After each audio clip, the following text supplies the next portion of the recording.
the fourth movie, Before. That's a good title. Hi guys, it's me Ben. Welcome to my channel. Today we're gonna be talking about one of my favorite movie series of all time, and that is the Before trilogy by Richard Linklater.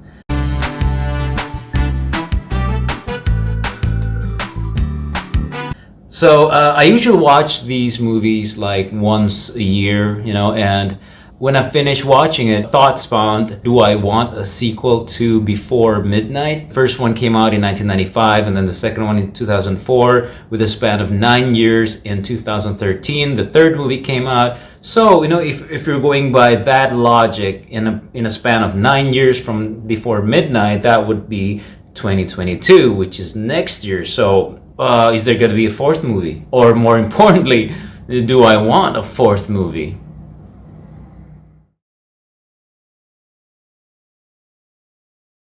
Before we go talking about the future of the Before series, I just want to share my love for the Before trilogy. I remember in 1998, I was on holiday in London, and I was in the airport. I was waiting for someone, and I went to the gift shop, and I saw this stand of VHS video for sale, and there was Before Sunrise, and it was like £2 or something. So I picked it up, I bought it, and at home I watched it with my brother, and instantly we fell in love with those characters. We fell in love with Jesse and Celine and the whole world that they presented to us. And over the years, I've just appreciated the movies more. I just want to talk about how I fell in love with the series. I remember Before Sunrise for me will always be that feeling captured in film, like it's a time capsule, but it's also a feeling capsule. It reminds me of that, that it's not first love, but it's that first connection you have with someone new, a stranger that you share a whole night with. You share your thoughts, you share everything with her, and even though it's just the very early stages of a relationship where everything is excited and saccharine almost, and everything, it's young love, it's optimism, it's a mystery of getting to know this person and peeling off the layers little by little. That's what Before Sunrise represents for to me at that time. There was a coverage of Before Sunset. I was like, whoa, there's a sequel to Before Sunrise? Cool. I love how each film, each installment in the series is another stage of the relationship. When you go from Before Sunrise to Before Sunset, they have evolved. 9 years later, Jesse and Celine have evolved. They're no longer the couple that we've grown accustomed for 9 years. In Before Sunset, they're a lot more mature. They have responsibilities. They have jobs. They have obligations, and it's fun that when we see them talk and do their usual shtick, it's more serious. They're talking about the world, the current state of the world, religion. They're talking about spirituality, and it's just fascinating to see these two people evolve in the next movie. And I also love the dynamic that do you remember in the first movie where Jesse, he's like the pessimistic one, when Celine brought that fortune teller lady, and Jesse was all like, yeah, I don't believe in that stuff, and same with the poet, the bum poet who spontaneously wrote that poem exclusively for Jesse and Celine, and he was like, he probably already written that poem but just put in that word milkshake, for us. So I love that. In the second one, Celine is much more, she's much more cynical, she's much more angry, whereas it's fair to say that both Jesse and Celine have both experience something, tragic, something painful, like Jesse with his marriage and Celine with her previous love life. They both resulted in something not as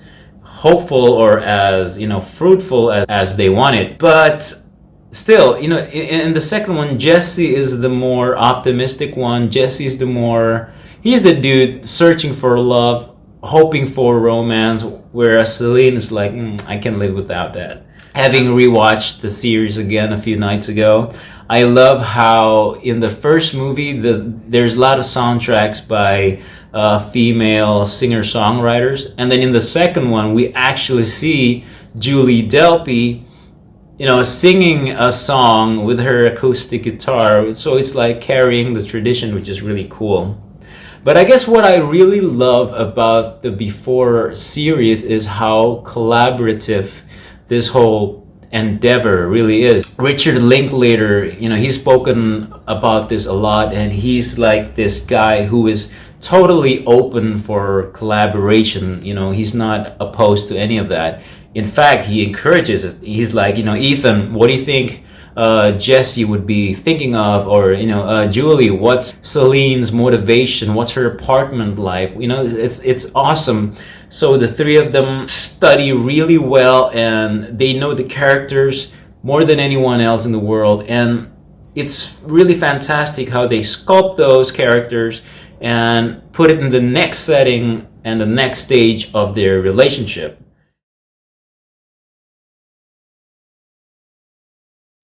I think I remember reading it on IndieWire or something that, like, surprise, a third Before movies is being made. And of course, it's basically the same reaction I had for the announcement for Before Sunset. I was like, oh no, they're gonna mess it up. Sequels always messes things up. They're gonna ruin the original, blah, blah, blah. And of course, I was wrong with Before Sunset. That was an amazing sequel. It added much more depth. It explored more things that I could possibly imagine. And now that with the third one, with Before Midnight, again, I was proven wrong. Like, these people, Richard Linklater, Jesse, Ethan Hawke, and Julie Delpy, they know what they're doing. They know these characters inside out. So I was gladly proven wrong when Before Midnight came out, and the movie was fan-freaking-tastic. It was different, I'll give you that. Like, the first and the second one, it's still very hopeful, it's still very romantic. And I guess that's the problem with Before Midnight. Like, if I ask my friends, most of them tune out in the third movie. Like, they'd be like, you know what, I don't really watch the third one that much. Like, I love the first one, I love the second one, but the third one, nah. Because the third one is, I guess, the most realistic / the most painful, the most raw, I guess. How when you watch a rom-com, you watch a romance movie, and it's always fun to see, the characters fall in love, and then, like, oh, will they get together? And then you finally get together, and you know what happens? The movie ends. You never, ever continue the story once they're together. Why? Because, like, once you're together and all of the magic of the, the honeymoon phase, or whatever you want to call it, once that fades out, you start getting to know each other. You start to get used to each other, and you start to see other parts of each other, whereas you would not promote during your first falling in love phase. And that's what I love about Before Midnight. It's because it's raw, it's very raw. I also love the evolution of the characters. What's funny is, if you remember, watching Before Sunrise, the first scene opening the movie is that German couple having a huge argument in the train. And that's what made Celine leave and ultimately, say hello to Jesse. But now in the third movie, they have, eventually evolved into that couple. They're now that bitter couple, argue all the time, love-hate thing. It's very interesting to see how they got from point A to point B, I also think that Before Midnight, it's the most different from 1 and 2. They spend a great deal of time conversing with a whole bunch of other characters in the middle of the movie that we don't see in 1 or 2. If you're romantic and you watch the third movie, it's fair to say that, you know, maybe your image of Jesse and Celine, there's a chance that it might get a little bit tainted, because they do put Jesse and Celine in these uncomfortable, unflattering, you know, light.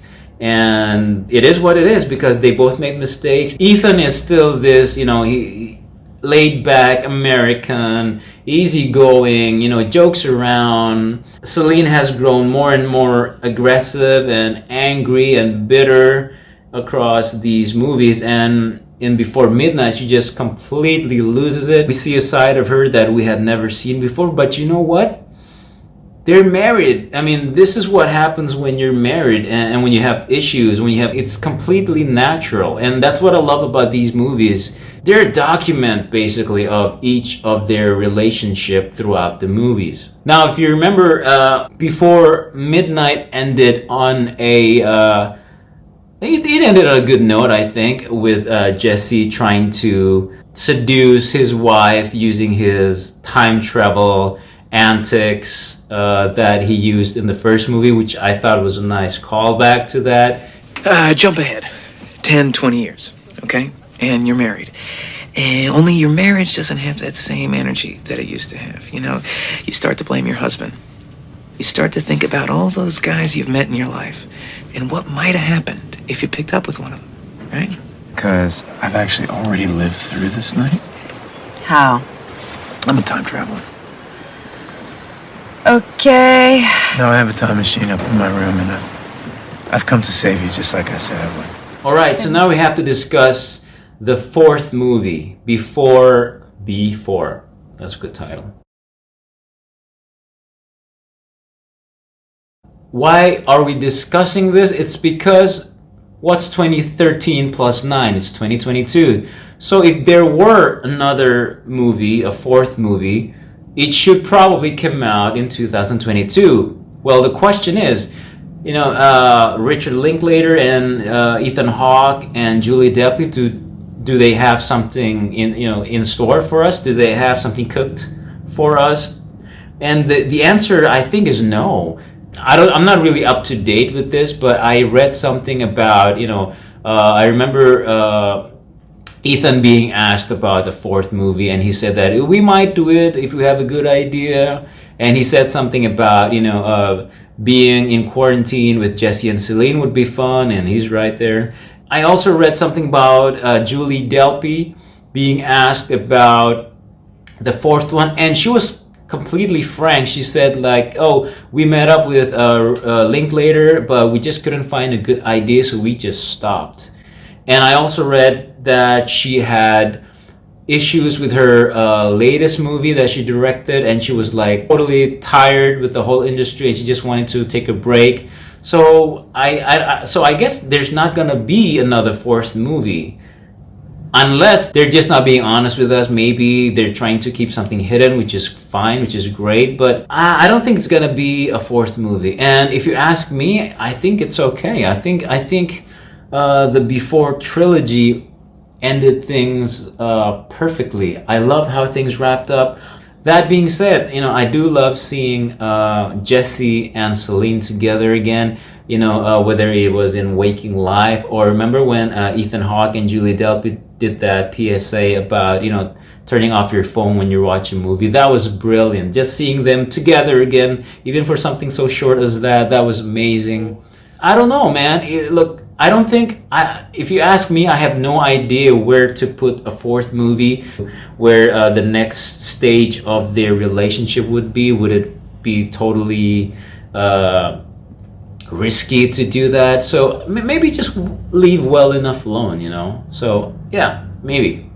But it's funny when you think about Ethan Hawke's idea about how Jesse and Celine would be in the pandemic together. That's something interesting. Because imagine if a fourth movie would be like something completely different from the rest of the three, and just like maybe it's just them stuck in one place in an apartment or in a house, and they just, you know, talk about whatever. That would be amazing. I would watch the living crap out of that one. But you know, ultimately it's back to Richard and Ethan and Julie. If they have something to say, then I'm sure they would make it. Maybe 2022 would not be the fourth sequel. I don't know, we'll see. But if you ask me, I'm fine with there not being any sequel. I am insanely satisfied with the trilogy. So there's that. Yeah, that's my thoughts on the sequel of Before Midnight. So what about you guys? What do you guys think? I'm really curious in hearing what you guys think of another sequel to Before Midnight. And what do you guys think of the series in general? Are you guys big fans of the series? Please let me know in the comments. I want to hear all about it. Do you like the movies? Do you like Jesse and Celine? Please let me know in the comments. And I guess that's it. So guys, thanks a lot for watching this video. If you enjoyed, please don't forget to subscribe to my channel. I really appreciate it. And to those of you who have subscribed, I want to say thank you very much. Thanks for watching. It means the world to me. Every single like, every single subscribe, you know, it means the world to me. I truly appreciate it. The fact that somebody's watching this right now, it means the world to me. I don't take that for granted. I'm very happy. Please leave a like and comment and share it to your friends, you know. If you have any ideas on what videos you want me to do next, leave a comment and I'll be sure to read it. I want to say thank you for watching, and I'll see you next time. Please stay safe. I am Ben from Indonesia, and thank you very much. See you in the next video. Au revoir.